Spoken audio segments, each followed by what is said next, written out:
went to leave the city, they blew up our houses and stores.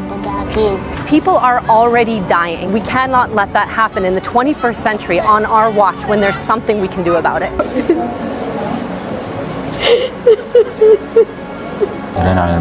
We saw Musab's lifeless body lying on the floor next to the fridge. He had a big hole in his chest.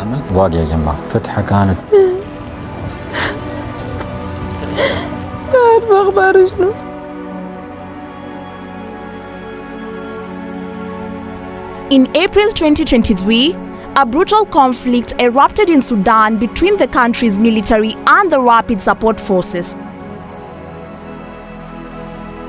leading to one of the worst humanitarian crises in modern history.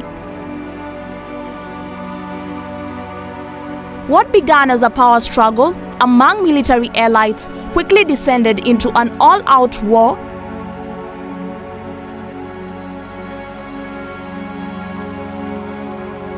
ripping apart a nation already struggling with poverty, political instability, and a fragile peace.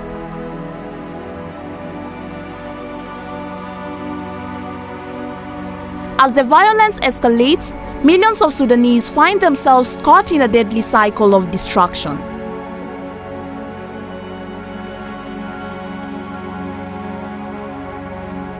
Over 20,000 people have already lost their lives and more than 14 million have been forced to flee their homes.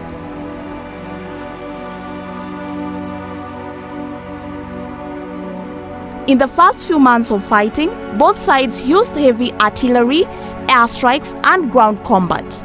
As the fighting reached Sudan's major cities, including Khartoum, the capital, everyday life came to a halt.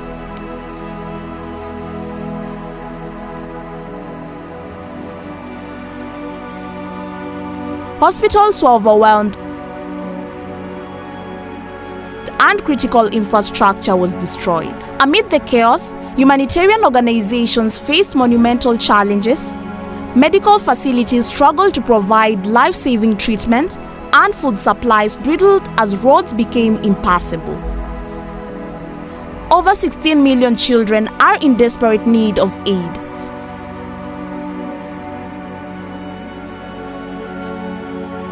They face starvation, disease, and trauma, with 770,000 children suffering from severe malnutrition.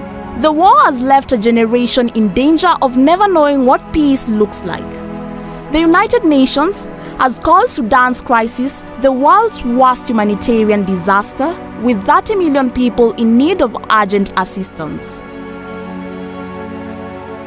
The war is not just a military conflict, it's a war against the people of Sudan. In the areas recently retaken by government forces, authorities discovered mass graves, including bodies of women and children. These individuals were reportedly killed by RSF fighters during their occupation. Human rights violations are widespread. Both sides have been accused of indiscriminate attacks targeting civilians, hospitals, and essential services. The world watches in horror as Astro Kids unfold, yet the violence shows no signs of stopping. Efforts to broker peace continue. Talks between military leaders, the United Nations, and regional powers aim to bring an end to the fighting, but each ceasefire attempt has been fragile and short-lived. Despite these negotiations, the condition for a lasting peace remains elusive.